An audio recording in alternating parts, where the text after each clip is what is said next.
자, 모의고사 55번 보시죠. 55번.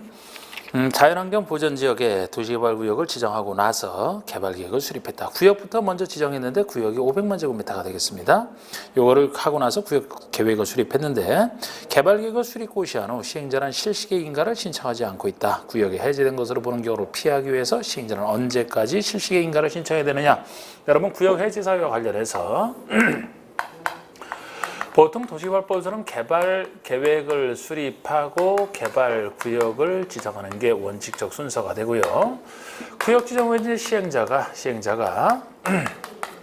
실시계획 작성해서 여기 대해서 인가받는 게 나오죠. 실시계획 인가고시가 나오는데, 자, 이 순서가 뒤바뀌는 경우 예외적으로 녹지나 비도시 지역 같은 경우에 녹지나 비도시 지역 등에서는 구역부터 먼저 지정을 하고 나서 개발계획을 나중에 수립할 수 있는 예외 규정이 되겠습니다. 원칙은 이 순서인데 이렇게 되는 예외가 있죠. 그러면 구역 해제는 구역이 지정된 상태에서 구역이 지정된 때로부터 핵심 절차인 실시계획 인가 신청이 3년 내에 없을 때 그 다음날 구역은 해제된 것으로 봅니다. 만약에 녹지나 비도시 지역에서 구역부터 먼저 지정을 하고 나서 개발계획을 수립했다면 구역 다음에 개발계획이 나오고요. 개발계획 고시한 때로부터 실시계획 인가 신청이 나와야 될 겁니다. 이것이 2년, 3년 이렇게 돼 있는 거죠. 그림상 나타내면은. 그래서 구역 고시된 때로부터 개선하든 계획 고시된 때로 개선하든 실시계획 인가 신청은 둘 다 3년 내 없을 때 다음날 해제고 구역과 계획 사이가 2년 내 없을 때 해제가 되는 겁니다. 그런데 요 나중에 하는 구역과 계획 변두리에 대해서 하는 요 2년, 3년짜리는 변두리 중에서 면적이 330만 대규모다. 그러면 이것은 5년으로 늘어나는 예외가 적용이 되죠. 그럼 우리 본문에서 구역부터 지정을 하고 개발계획 수립하는 이 경우인데요. 구역이 500만 제곱미터니까 330만 이상에 속하는 것이 되죠. 이것이 적용돼야 되는데 지금 문제에서는 계획 수립하고 나서 요 인가 신청을 이 구역 해제를 피하기 위해서 언제까지 해야 되느냐니까 계획 고시된 때부터 인가 신청은 5년 내에 해야 된다. 이렇게 되는 겁니다. 개발계획 고시한 때로부터 5년 이렇게 되겠죠. 바로 이 얘기가 되겠습니다. 그래서 답이 5번이 되겠고요. 56번의 개발법상 도시개발조합의 대의원회는 총회 권한을 대행할 수 있다. 다음 중 대의원회가 대행할 수 있는 권한은 무엇이냐. 총회 권한 중에서 대의원회가 대행할 수 있는 부분은 중요한 거 5가지를 뺀 나머지 부분이 되겠습니다. 그러니까 중요한 거 5가지 부분은 총회 정권사항, 총회에서만 해야 되는 대의원회가 대행할 수 없는 사항이죠. 그거 외에 나머지는 대행이 가능하기 때문에 그 중에 하나가 정관 변경, 조합 약속의 변경이니까 중요한 것이죠. 1번은 대의원회가 대행할 수 없는 사항에 속합니다. 그리고 2번이 답이 되는 게 우리 실시계획은 우리 실시계획 3가지 계획 중에서 즉 개발계획, 실시계획, 환지계획 중에서 실시계획만 총회 정권사항에서 빠집니다. 총회는 조합은 전체가 모여서 하는 총회인데 실시계획만큼은 시행자가 실시계획 수립하는데 그죠? 조합은 전체 입장에서는 조합은 개개인 입장에서는 제일 중요하지 않은 계획이 실시계획이에요. 조합은 개개인이 사업 실시할 사람이 아니기 때문에 시행자로서 조합이 물론 합니다만 그 조합의 이사나 그 조합장이 관심 기울일 부분이지 실시계획은 총회 정권상에서 빠진다라는 거. 그래서 실시계획 대신에 개발계획이 들어가면은 개발계획과 환지계획 그리고 임원 선임과 조합 임원의 선임이죠. 해임도 아닙니다. 임원 뽑는 거 그리고 합병해선 조합의 존립에 대한 거. 실시계획 2번 실시계획 대신에 개발계획을 넣으면은 나머지 요 5가지 1, 2, 3, 4, 5번 5가지가 총회 정권사항이라 대의원회가 대행할 수 있는 것은 2번이 되겠습니다. 57번 시행자가 수용 사용 방식에 의한 사업으로 조성된 토지를 공급할 때 그 공급 가격을 감정평가 가격 이하로 정할 수 있는 틈에 관한 거. 자, 수용 사용 방식에서 조성 토지를 공급할 때 원칙은 감정가로 공급합니다만 일정한 경우는 감정가 이하로 싸게 줄 수 있는 경우가 있어요. 주로 이제 공익사업용 땅을 공급한다라든지 사업민용 땅을 공급할 때 주로 싸게 줄 수 있다. 그런 걸 보시면 되는데 그게 아닌 거. 자, 이주단지 조성을 위한 토지라면은 공유에서 희생된 사람에 대해서 이주단지를 조성을 해주니까요.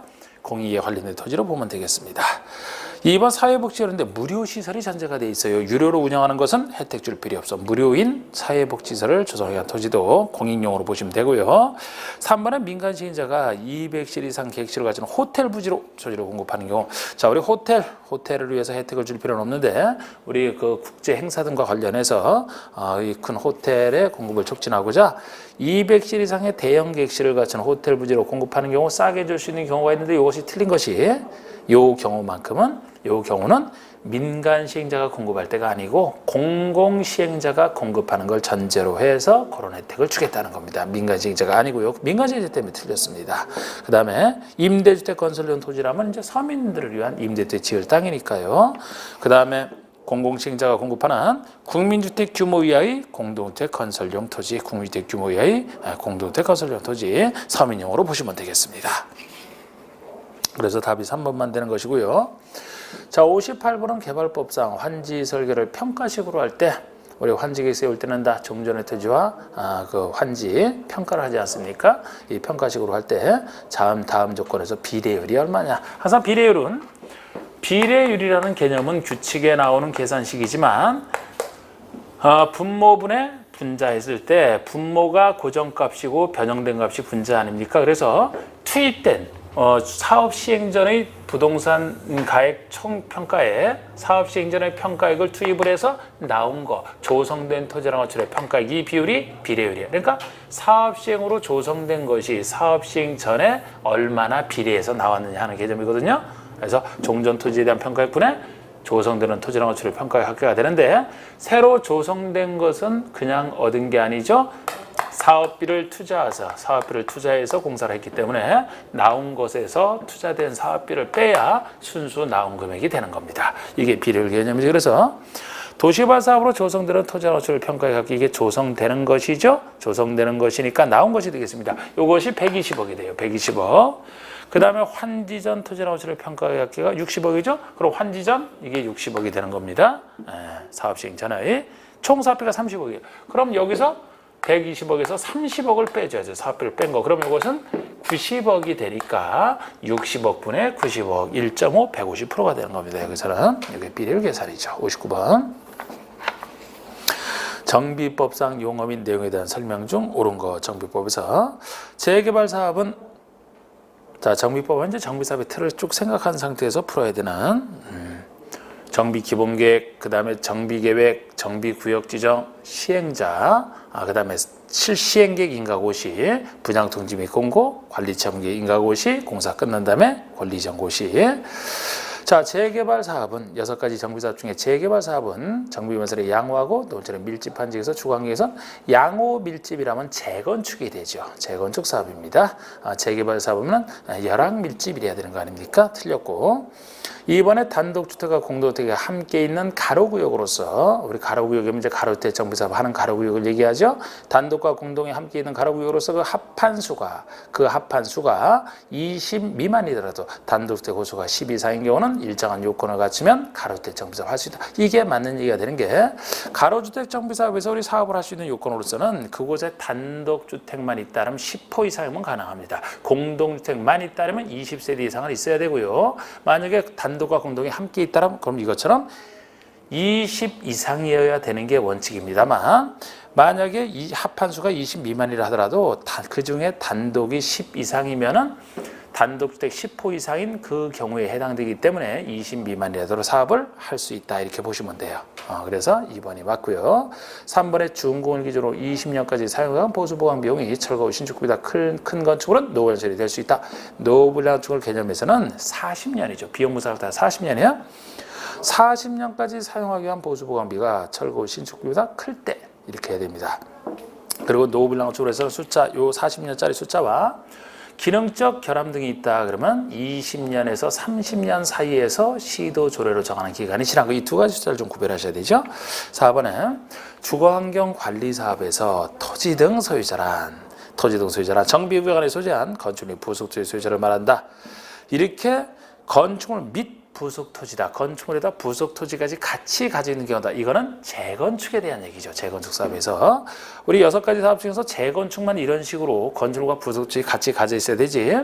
나머지 사업, 여기 나와 있는 주거환경 관리 사업을 포함한 나머지 사업은 일정한 구역 안에 있는 토지 또는 건물 소유자와 소유권자 아닌 데서 지상권자까지 들어갑니다. 그러니까 토지 소유자, 건물 소유자, 지상권자까지가 들어가죠. 특히 주거환경 관리사업, 관리사업도 마찬가지입니다. 그래서 이거 틀렸어요. 이건 재건축에 대한 얘기가 되겠습니다. 그리고 5번의 재건축 사업에서 토지나 건축물만 소유한 자도 조합원이 될 수 있다. 안 되죠. 재건축에서는 토지, 아까 얘기한 것처럼 건축물 및 부속 토지 소유자가 되기 때문에 토지만 가지고 있거나 건축물만 소유한 자라면 처음부터 토지등록세제에 해당하지 않고요. 토지등록세제에 해당하지 않는다면 조합원이 될 수가 없는 겁니다. 우리 특히 재건축에서는 토지등 소유자에 속하는 사람 중에서 동의한 사람만 되기 때문에 아예 처음부터 토지 소유자가 아니라면 조합원이 어떤 경우에도 될 수가 없죠.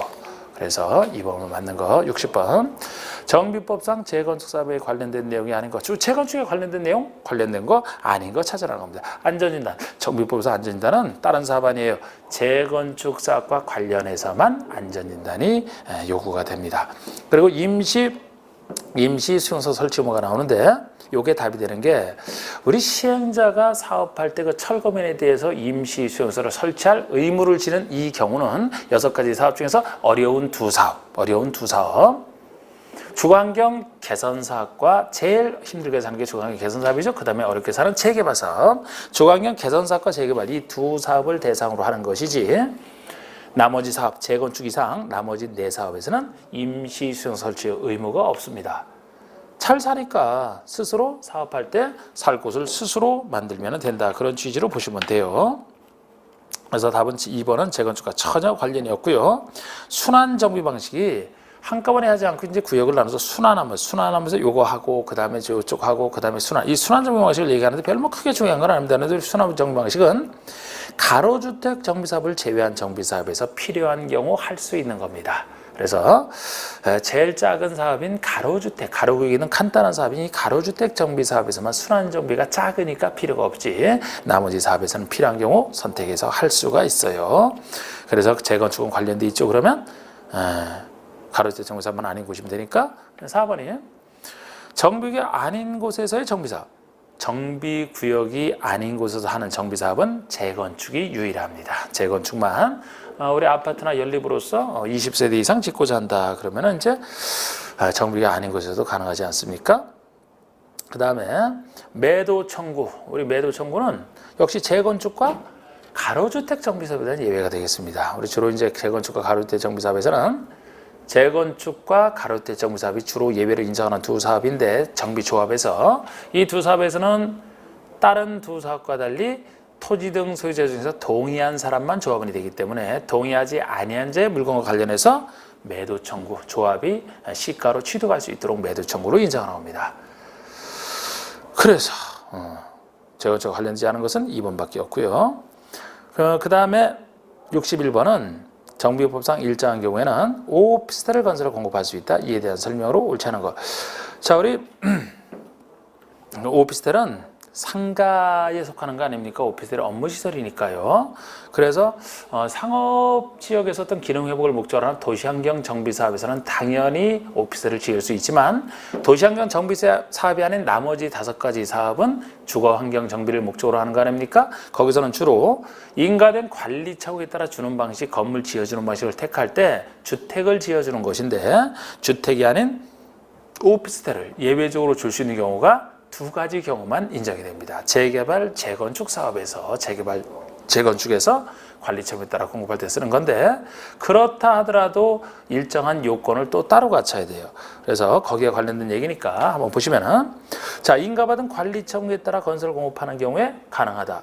관리처분에 따라 주는 것이 건물 주는 거 아닙니까? 오피스는 건물이니까 이 방법으로 할 때만 가능하고요. 그것도 이번에 주거환경 개선 사업에서 인가받은 관리처분에 따라 건설을 공급하는 경우는 오피스텔을 공급할 수 없다. 없다니까 맞는 거예요. 자, 오피스텔은 주거환경 정비와 관련해서는 재개발과 재건축 사업에서만 인정합니다. 재개발, 재건축에서만. 그래서 개선 사업에서는 안 되죠. 틀린 것이고, 없다니까 맞는 것이고, 3번에 재개발과 재건축 사업을 할 때 오피스를 공급할 수 있다. 이 두 사업에서만 맞습니다. 그리고 4번에 주거지역, 상업지역, 공업지역에서만 건설할 수 있다. 재개발, 재건축에 속한다 하더라도 주상공에서만 건설할 수 있다. 주상공에서만 아니고 준주거나 상업지역입니다. 그러니까 우리 상업지역, 사실 이거는 취지가 오피스텔이 수요가 많아야 오피스를 건설 공급하는 것이 도움이 되는 것이지, 오히려 수요가 없다면 오피스를 지어서 손해가 될 수도 있어요. 잘 공급이 안 되면. 그래서 주상공 다가 아니고 상업지역이면은 다 됩니다. 그런데 상업지역이 아닌 것 중에서는 두 번째 비싼 준주거 정도만 생각하시면 돼요. 그래서 준주거와 상업지역을 전제로 하지 주상공 전체가 아닌 겁니다. 그래서 틀렸고요. 이때도 5번처럼 오피스텔 연면적이 전체 건축물 연면적의 30% 이하, 이 요건도 채워야 됩니다. 어디까지나 재개발, 재건축에서는 주택 지어주는 것이 주 목적이기 때문에 오피스텔이 너무 많아도 안 된다는 거예요. 그래서 좀 작다는 기준 중에 하나인 오피스텔이 전체의 30% 이하여야 된다라는 거. 그래서 오피스텔은 어느 경우에 정확하게 어떤 요건을 갖췄을 때 공급할 수 있는지 그 부분을 잘 보시라고 문제를 낸 겁니다. 자, 62번 보시면 다음은 정비사업의 대행에 관한 설명이다. 옳 틀린 것은. 자, 우리 정비부서 정비사업의 대행이라는 것은 전부 대행으로서 공공은 못하는 경우 없잖아요. 민간 시행자인 토지 등 수주나 조합이 사업 시행을 잘 못할 때 시장원수 등이 이제 대행을 하는 걸 얘기를 합니다. 1번 토지 등 소유자, 조합을 설립하는 조합은 과반수 동의로 요청할 때는 대행이 가능하다. 그러니까 그 토지동수나 조합이 사업 시행을 잘 할 수 없다라고 시장원수가 판단했을 때도 가능하지만 또 다른 사유 중에 하나가 이겁니다. 당사자가 대행을 요청할 때인데요. 토지동수나 조합의 과반수 동의로 요청하면, 반만 넘는 사람이 과반수 동의로만 요청하면은 대행이 가능한 사유로 신설된 사유가 되겠죠. 신설된 사유가 되겠습니다. 두 번째. 그 과반수동이라는 거 좀 잘 알아두시고 요청할 때, 대행 요청할 때. 이번에 장기간 정비사업이 지연되거나 권리관계에 대한 분쟁 등으로 인하여 해당 조합이나 토지주가 수행하는 정비사업을 민간인이 시행하는 정비사업을 계속 진행이 어렵다고 인정할 때도 대행이 가능한, 이게 1, 2번이 대행이 가능한 투 사유가 되겠습니다. 3번에 대행자는 시행자에게 청구할 수 있는 보수 비용의 상환에 대한 권리로서 시행자의 귀속될 대전 어초를 압류할 수 있다. 우리 대행을 하게 되면 대행자는 이름은 자기 이름으로 하지만 계산은 시행자 계산으로 하기 때문에 대행자가 만든 것은 시행자에게 자동 귀속이 되고요. 따라서 대행자는 시행자에게 보수 비용만 청구하는 건데 자기 채권이기 위해서 시행자의 귀속될 대전 어초를 압류할 수 있는 거 당연한 얘기가 되겠습니다. 4번에 대행자는 재산의 처분, 자금의 차입 등 시행자에게 재산상 부담을 가하는 행위를 하고자 한다. 미리 시행자 동의가 아니고 시장은수 승인을 얻어야 되죠. 시장은수 승인을 얻어야 됩니다. 이것이 대행을 한답시고 시행자에게 오히려 해가 되는 행위를 끼칠까 봐 시장은수가 통제하겠다는, 시장은수는 믿고 통제하겠다는 얘기거든요. 그래서 시장은수가 아닌 대행자가 하는 걸 전제로 해서 재산 처분한다, 자금 파체한다, 이런 중요한 행위를 할 때는 미리 시장문수 승인을 얻으라는 거예요. 시행자에게 해가 된다고 해서 시행자 동의를 얻으라. 시행자는 이미 그러기 상태이기 때문에 동의가 무의미합니다. 시장문수 승인이에요. 그것도 시장문수가 아닌 대행자, 시장문수는 스스로를 믿고 하고. 5번에 대행자는 대행 개시 결정 고시일 다음 날로부터 사업 대행 완료 고시일까지 자기 이름 및 시행자 계산은, 이거 바꾸면 틀립니다. 이름은 자기 이름, 대행자 이름으로 하게 해요. 그런데 계산은 시행자 계산으로 하기 때문에 대행이 되는 겁니다. 맞고요. 63번에 정비법령상 재개발 사업의 조합의 설립을 위한 동의자주 산정 시 다음에서 선정되는 토지 소유자 수는 몇 명이냐? 자, 우리 소유자수 산정할 때 토지와 건물은 별개지만 한 사람이 여러 물건을 가지고 있어요. 한 명으로 계산합니다. 하나의 물건을 여러 명이 공유하고 있으면 대표자 한 명으로 계산하는 것이고요. 하나의 땅에 지상권자가 있다는 얘기는 소유자도 있고 지상권자가 있기 때문에 하나의 땅이라는 점에서 대표자 한 사람만 인정을 하는. 그래서 몇 명이냐? A, B, C 3인이 공유한 한 필지 토지라면은 토지 소유자 한 명이 되는 거죠. 공유자 한 명. D, E, 2인이 공유한 하나의 주택이면 주택 소유자가 공유자 한 명이 되는 겁니다. 그리고 F가 소유한 한 필지 토지에 건축되어 있는 지혜 주택이라면 토지 소유자 F, 주택 소유자 지 두 명이 되는 거죠. 두 명이 되는 거죠. 그리고 한 필지의 나대지를 단독 소유한 H와 그 나대지한 지상권자 K라면 하나의 땅의 소유권자와 지상권자 둘이 있는 경우이기 때문에 대표자 한 명 하나가 되는 거죠. 5명이 되는 겁니다. 답 3번이고요. 64번에 정비사업에서 대지나 건축물을 분양받을 자에게 소유권을 이전한 경우에 소유권을 이전받은 대지나 건축물에 설정으로 보지 않는 걸로 우리 정비법에서 관리청에 따라 소유권을 넘겨줄 때요. 우리 종전의 토지나 건축물에 대해서 새로운 토지나 건축물 주기로 했을 때 이 구조가 소유권이 넘어갔을 때 소유권 넘어가는 처분을 이해하신 상태 소유권이 넘어갔을 때 동시에 기타 권리 중에서 무엇이 넘어가느냐 제가 이렇게 썼던 거 아닙니까? 소유권 넘어가는 시기는 개발법의 규정과 원칙은 똑같죠. 원리는. 그래서 여기서는 소유권 이전 고시 다음 날 소유권을 이전하는 처분을 하고 그 사실을 고시했을 때 그 다음 날 우리가 개발법에서는 환지 처분 공고 다음 날 같은 얘기가 되죠. 이때 소유권이 넘어갔을 때 동시에 무엇이 넘어가느냐 종전에 존재하던 여러 가지 등기된 권리가 넘어가고 등기된 권리가 아닌 것 중에서는 주택임대차 보호법상 대항력을 갖춘 임차권 요 두 가지만 넘어가는 거 아니겠습니까? 요 둘만 넘어가. 그러면은 나머지는 다 안 넘어가는데 안 넘어가는 것은 보통의 채권적 임차권. 여기서 채권적 임차권에 나가서 임차권은 등기되면 등기된 권리로서 넘어가고 등기가 안 돼도 대항력을 갖추면 넘어가는데 이도 저도 하는 보통의 임차권을 얘기를 합니다. 그 다음에 지역권이라면은 등기되는 권리지만 성질상 안 넘어간다 그랬고 유치권, 질권은 물권이지만 등기되는 권리가 아니기 때문에 여기에도 안 속하잖아. 안 넘어가는 대표적이게 넘어가는 예. 그러면은 여기서는 유치권이 되겠죠. 등기된 임차권 등기됐으니까 저당권 등기된 권리로서 가등기납부권 등기된 권리로서 대항력을 갖춘 임차권 5번 답은 4번이 되는 65번에 건축법에 적용을 받는 건축물에 해당하는 것은 어느 것이야? 기본적으로 건축법에서는 건축물의 모양을 갖추기 위해서 지붕과 기둥 또는 벽이 있는 것과 붓달린 시설물, 지하나 공정물에 설치하는 점포차고 창고 기본적으로 적용이 됩니다. 근데 적용이 안 되는 것이 5가지가 있잖아요. 적용 안 되는 거. 자, 일단 적용받는 건축물에 해당되는 게 뭐냐? 1번이 답입니다. 전통사찰은 문화재로 헷갈리면 안 돼요. 문화재로 지정되기 전이라 이건 적용 받습니다. 답은 1번인데 적용 안 받는 게 뭐냐.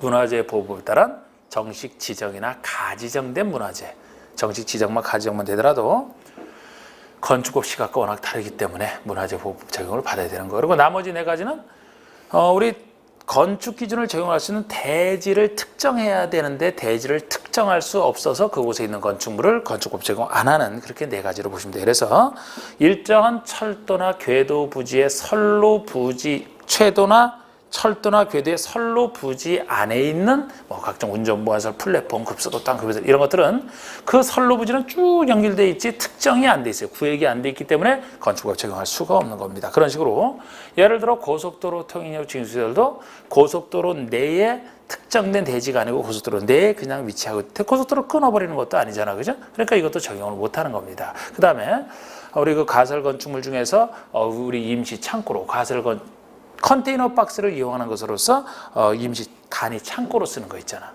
그러면 이것도 컨테이너 박스를 이용한 여러 가지 건축물은 주거용으로 쓰는 거, 업무용으로 쓰는 거 이런 거 사무실 다 원래 건축법 적용 받는다고 보시면 돼요. 가설 건축이 되거든요, 그게. 그런데 간이 창고로서 그것도 공장 안에 설치하는 것으로 이동이 쉬운 것만 이동이 쉽게 해놨다는 것은 토지의 정착성을 없앴기 때문에 역시 대지를 특정할 수가 없어요. 그리고 하천 구역 내의 수문 조작실도 하천 구역 내에 있는 거 하천이 쭉 이어져 있기 때문에 그곳의 수문 조작실 대지를 특정할 수 없어서 적용 안 되는 거. 그래서 2번, 3번, 4번, 5번을 그대로 설명한 겁니다. 적용 안 되는 것들이죠. 답은 1번만 됩니다. 그리고 철도 역사라는 거 주의하시고 철도 역사도 궤도나 선로의 부지 안에 있는 게 아니죠, 그죠? 그건 아니기 때문에 건축법 적용하는 걸로 그건 구별하셔야 됩니다. 66번 건축상 건축개념 설명으로 타당하지 못한 것은인데 우리 건축개념 건축에서는 신축, 증축, 개축, 재축 이상만 너무나 자세히 했던 것이라 그건 정확하게 알고 있어야 되는데 1번 부속 건축물이 있는 대지에서 주된 건축물을 건축하는 것은 신축이다. 자, 우리 부속 건축물은 독자적 의미 없어요. 주된 건축을 기준으로 판단하시면 된다 그랬죠. 그러니까 부속 건축물이 있는 상태에서 주된 건축을 짓는다? 그러면 주된 건축이 없는 상태에서 새로 들어서니까 신축이 되는 겁니다. 그 다음에 기존 건축의 층수 변화가 없는 상태에서 연면적이 증가했다?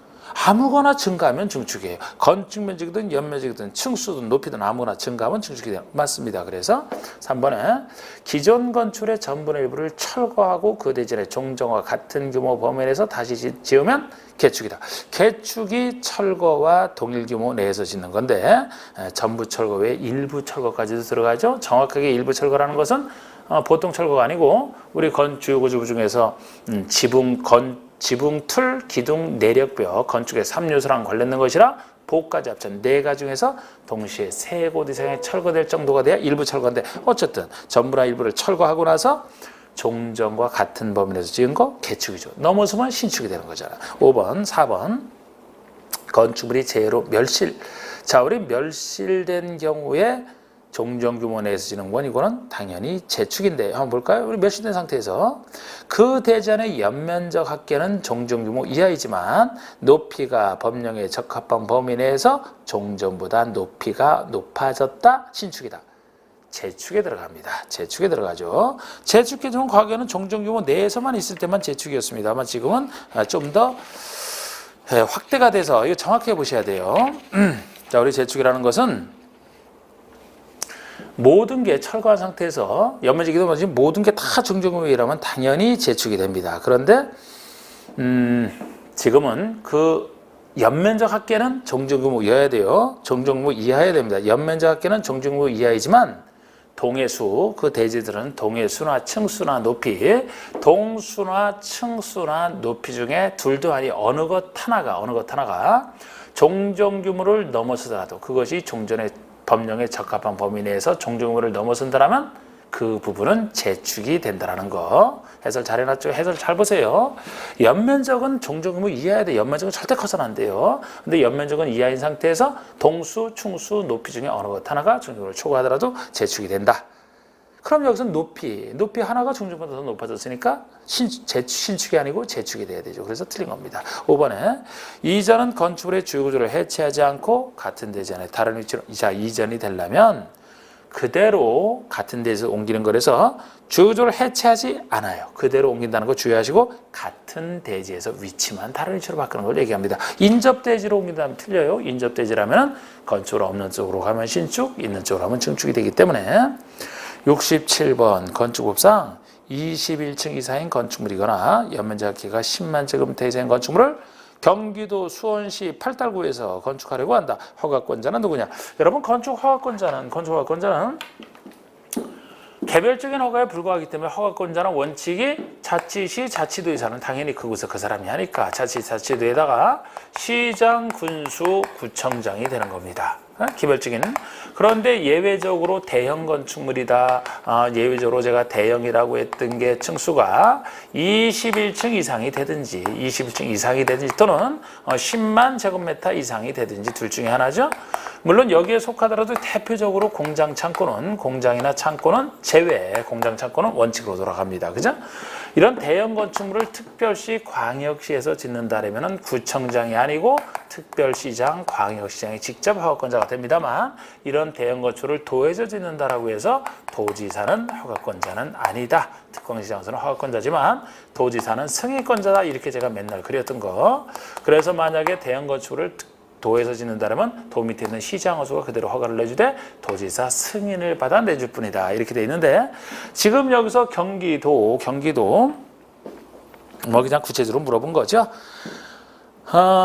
경기도 수원시 팔달구에서 건축하려고 한다. 수원시 인구는 100만 명. 함정이죠, 함정. 수원시 인구가 100만 명이라면 대도시 50만 명 이상이 대도시니까 대도시 시장이라고 해서 좀 보는 건데 어쨌든 경기도 수원시라면은 팔달구라고 해서 팔달구는 수원시는 대도시니까 이건 자치구가 아니에요. 그냥 무시하시면 돼요. 그래서 경기도지사가 하느냐 수원시장이 하느냐 그걸 보시는 건데 21층 이상 10만 이상이라 하더라도 대형 건축에 속한다 하더라도 도지사는 허가권자가 아니고 허가권자는 시장 우수니까 수원시장이 허가를 내주는 것이죠. 경기도지사 승인을 얻을 뿐이고 지금 허가권자 자체를 물었으니까 수원시장이 되는 겁니다. 이건 도 밑에 있는 시군에서 판단하는 거 아닙니까? 이게 들어갈 건 아니지. 이거는 특별시 광역시 미팅을 전제로 하지. 대도시에 있는 거에서는 자치구가 아니기 때문에 그건 무시하시고 답이 1번이 되는 겁니다. 28번. 건축허가를 받으려는 자는 해당 대지의 소유권을 확보해야 되는 것이 원칙이다. 이에 대한 설명으로 옳지 않은 것. 그렇습니다. 건축허가 신청하기 전에 미리 대지 소유권을 확보하는 게 원칙인데 1번 건축주가 대지를 사용할 수 있는 것을 확보한 경우에는 소유권을 확보하지 않아야 되는 예외 중에 하나예요. 대지를 사용할 수 있는 거는 100% 사용권이죠. 사용할 수 있는 거는 확보했으니까 소유권 없이도 건축허가 가능하다. 두 번째, 건축주가 건축의 노후화로 건축물을 개축하기 위해서 여러 가지 됩니다. 그 중에 하나죠. 개축하기 위해서 건축물 및 해당 대지의 공유자 수의 90% 이상 동의를 얻고 90% 이상 동의를 얻고 동의한 공유자 지분합계가 전체 지분의 90% 이상인 것은 소유권을 확보하지 않아야 된다. 이게 공유하고 있는 건축물을 우리 건축할 때 얘기거든요. 공유하고 있는 건축물이면 공유자 수 전체 동의를 받기가 어렵지 않습니까? 그래서 이때는 80% 이상, 80% 동의를 얘기해요. 80% 이상, 90, 90이 아니고 둘 다 80, 80으로 바꿔주셔야 됩니다. 그래서 80, 80. 꼭 개축뿐만 아니고 신축할 때, 재축할 때도 마찬가지인데 80, 80이에요. 80, 80. 마치 주택법에서도 지구 단위기 결정에 필요한 사업에서 80% 이상 사용권만 가지고 사업 승인 신청 들어갈 수 있는 구조랑 건축 구조가 서로 비슷한 거예요. 건축법의 특별법이 주택법이죠. 거기나 여기나 다 80, 80이다 이렇게 보시면 됩니다. 그리고 3번에 위 이에 따라 건축허가를 받았다. 그럼 80% 이상 가지고 건축허가를 일단 받았어요. 받았다라면은 건축허가 받고 나서 공사 들어가야 되는데 공사 들어가기 전에 나머지 확보하지 못한 것을 전체를 확보해야 전체에 대해서 공사를 착수할 수 있기 때문에 만약 확보하려고 한다. 그쪽 사람이 버티겠죠? 시가 매도 청구를 통해서 확보할 수 있게 해주는 이런 게 따라야 돼. 이게 사업계획 승인 후 건축 허가 후 매도 청구라는 거 아닙니까 이게? 그래서 위 이에 따라 80% 이상 가지고 건축허가를 받은 건축주는 동의하지 아니한 공유자에게 그 공유 지분을 시가로 매도할 것을 청구할 수 있다. 맞고 매도 청구는 항상 시가예요. 공법에 나오는 4가지 매도 청구다. 시가입니다. 모두 다.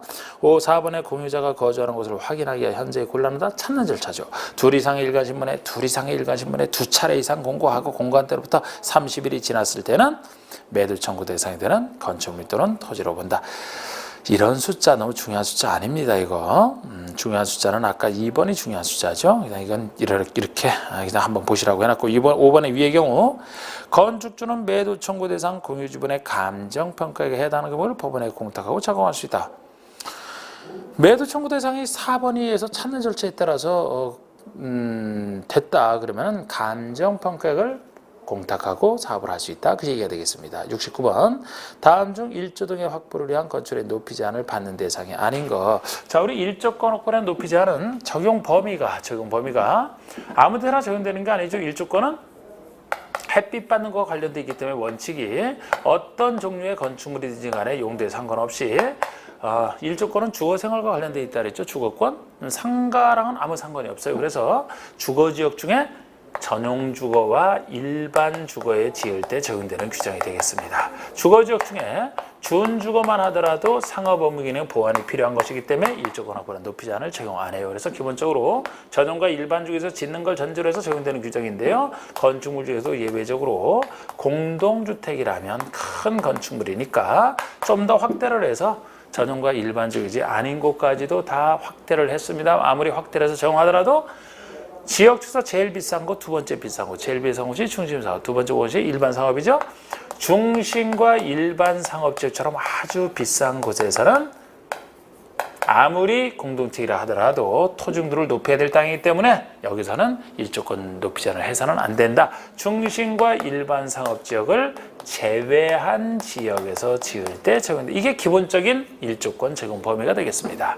그래서 이게 예외이기 때문에 먼저 이런 거 나왔을 때는 공동주택이냐 아니냐를 먼저 살펴보시고 공동주택이라면 중심과 일반 상업만 아닌 곳이면 다 적용받고요.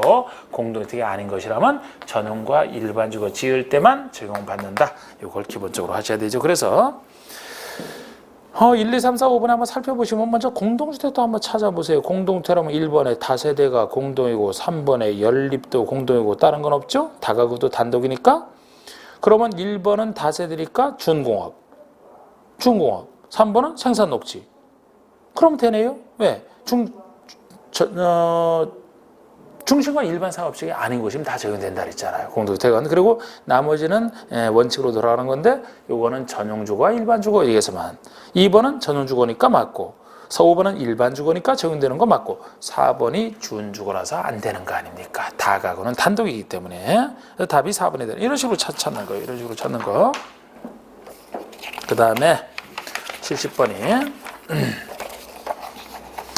건축법 규정에 의한 건축의 층수 및 높이 산정에 대한 설명이다. 틀린 거. 건축에서. 자, 용적률 최대한 도는 국계법 기준에 의한 국계법에 의한 용적률 기준에 의한다. 우리 여러분들이 열심히 배웠던 우리 국계법으로 건폐율률을 최대한도 배운 거 있죠. 그 기준 따르는 게 원칙이에요. 다만 건축법 이 법에서 강화하거나 완화하여 따로 정한 경우는 그에 의한다.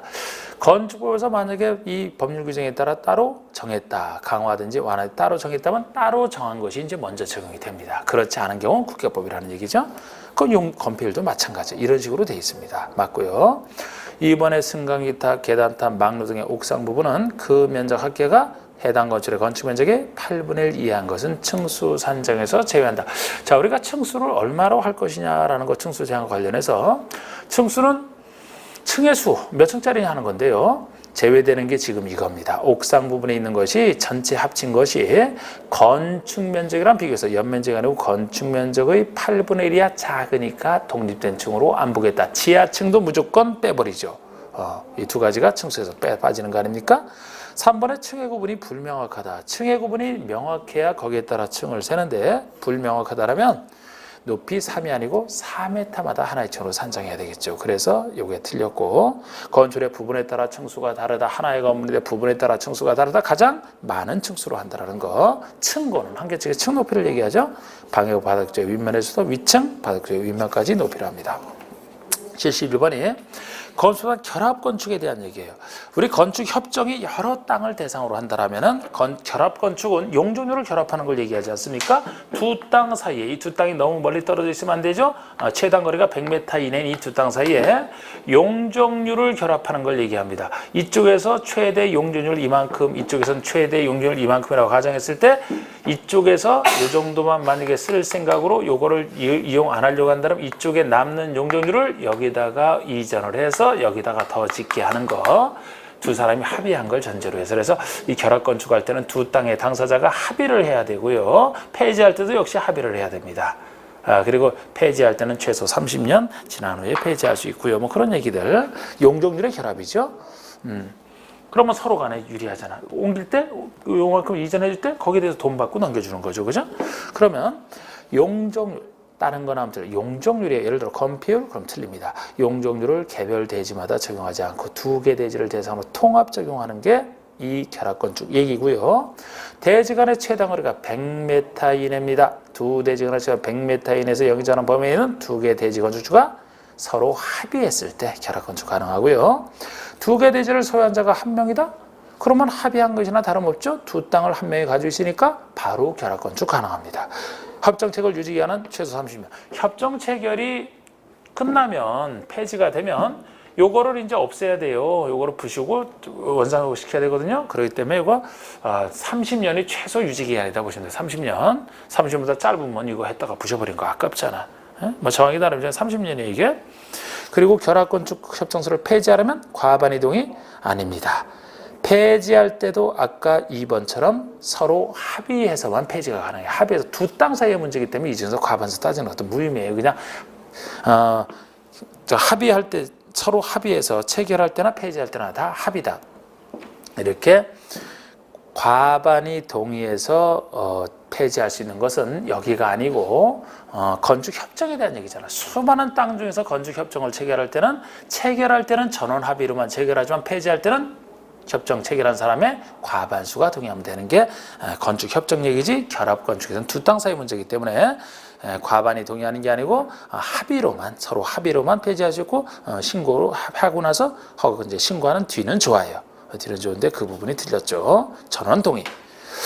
72번에 주택법상 이제 주택법 넘어왔죠. 세대 구분형 공동주택에 대한 설명으로 옳지 않은 거. 원래 한 세대짜리인데 이걸 편의상 둘 이상 세대로 나누어 쓰다가 나중에 이제 결합할 수도 있는 한 세대짜리.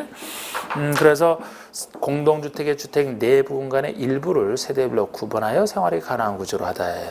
그 구분된 공간 일부에 대해서 구분을 할 수 없다. 이게 특징입니다.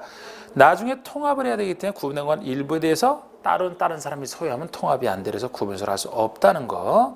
이번에 구분된 각 공간마다 욕실, 부엌에 별도로 현관도 설치해서 완벽한 독립된 생활로.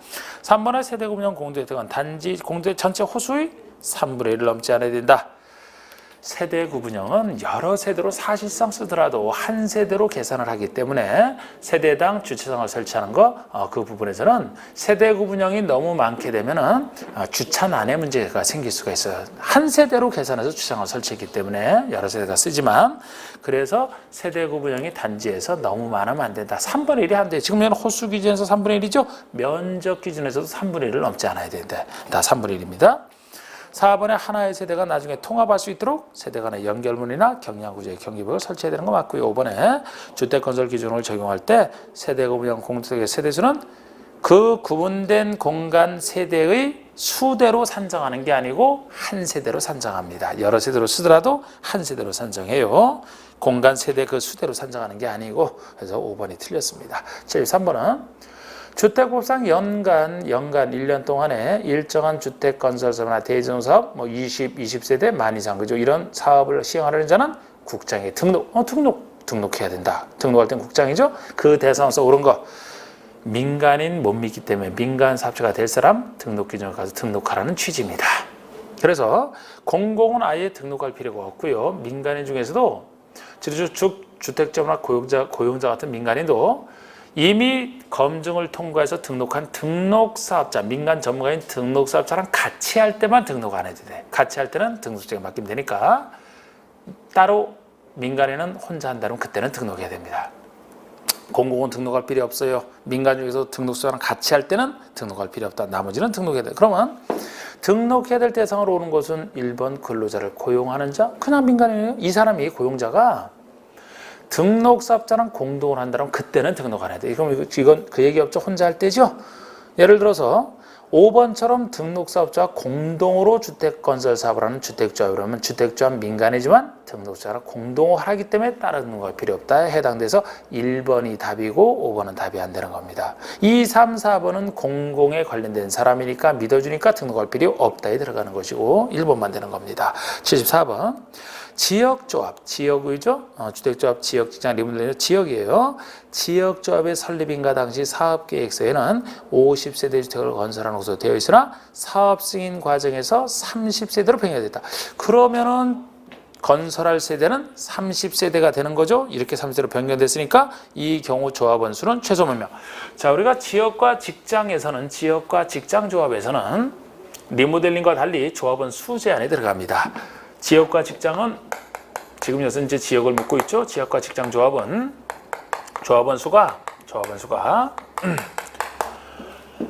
건설 예정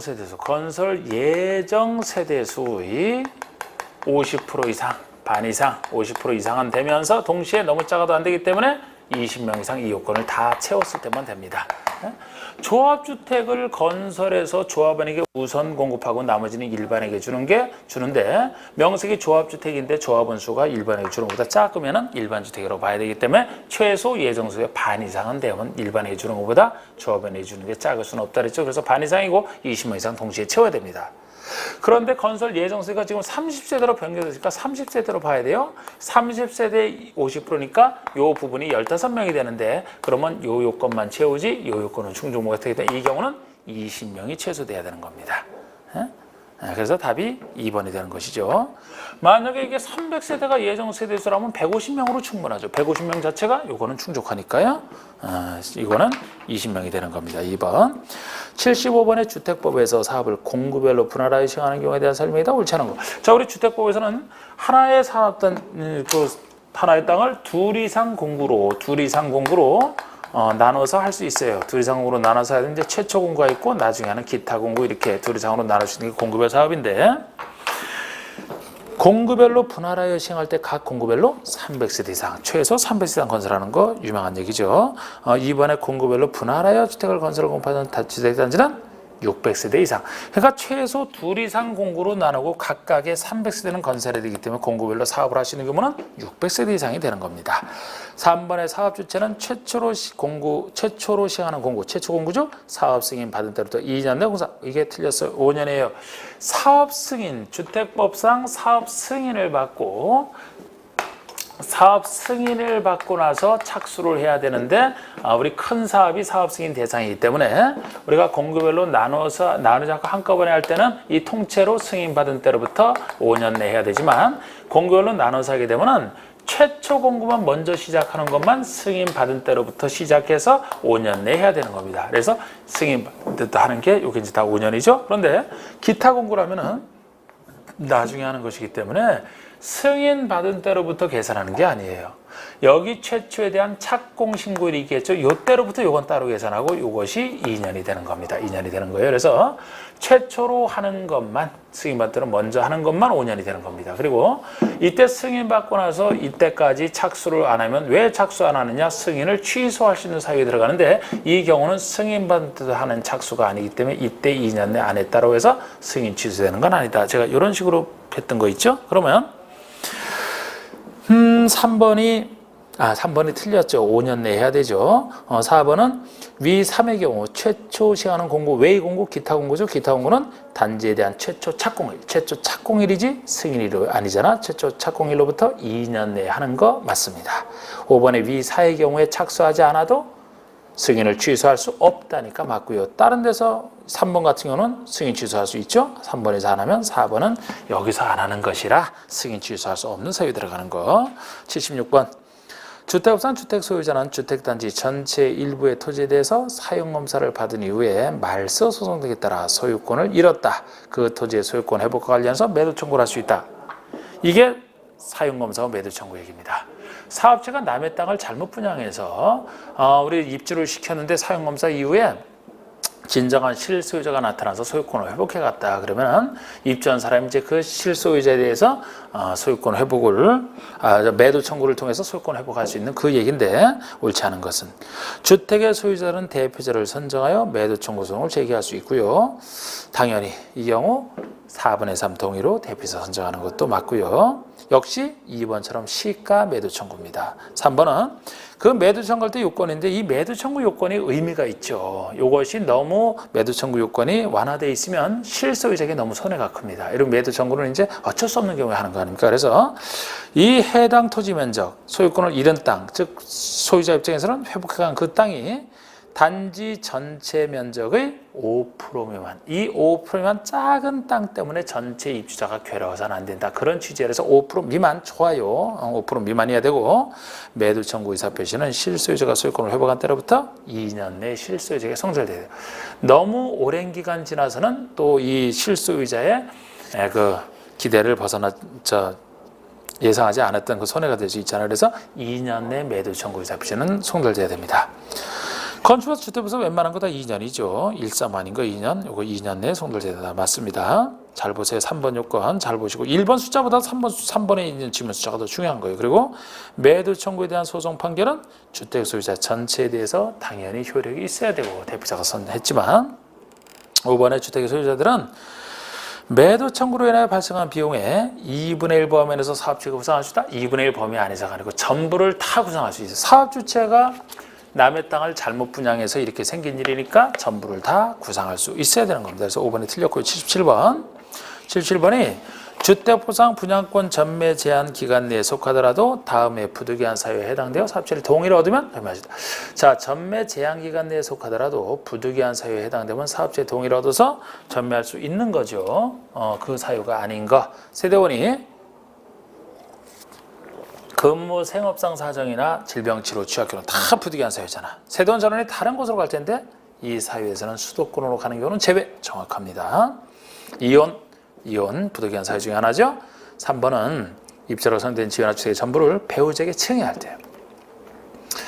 이렇게 이혼에서는 전부를 재산 분할해서 다 줄 수 있어야 되지만 혼인 중에 배우자에게 증여하는 3번 같은 경우는 전부가 아니고 일부 증여만 하면 돼. 일부를 증여해야 부부가 사이좋게 공동으로 소유권 행사할 수 있다. 그런 뜻이에요. 이건 전부는 안 됩니다. 그걸 주의하셔야 돼.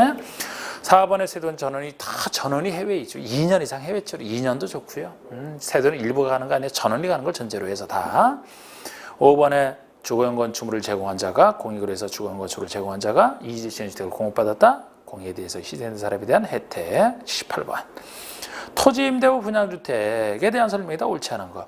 이것이 이제 서민요구에 한 반값 아파트 분양을 받았는데 주택만 분양받아서 주택값만 지불한 거야. 토지는 임대를 하기 때문에 토지를 분양받은 건 아닙니다. 그래서 주택값만 낸 반값이라 서민들을 위한 토지 임대부 분양주택의 토지에 대한 임대체 기한은 40년 내로 하는 게 40년이 최대치 맞고요. 이 경우 역시 주택 소유자 75% 이상의 갱신을 청구하면은 40년 내에서 연장할 수 있다, 갱신할 수 있다 맞습니다. 이번에 주택을 공급받은 자가 토지 소유자 임대체 계약을 체결한 경우에 그 주택의 구분 소유권을 목적으로 그 토지 위에 지상권 설정된 효과.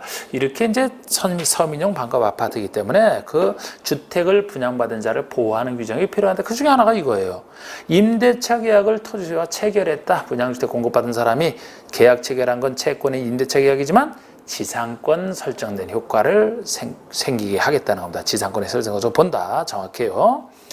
공공택지. 우리 여기서 토지임대 분양주택에서는 임대료가 너무 비싸면은 그걸 받은 서민들이 견딜 수가 없습니다. 그래서 임대료가 어떻게 형성되는가 중요한데 공공택지냐 민간택지냐에 따라 달라져요.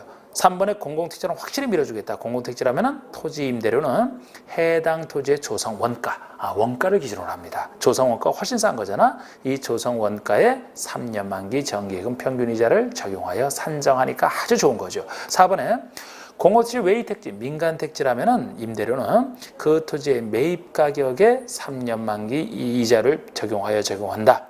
3년의 이자는 다 똑같은데 이거는 매입가가 아니고 감정가가 돼야 돼요. 아니 실제 매입가로 한다면 임대료가 싸질 일이 없죠.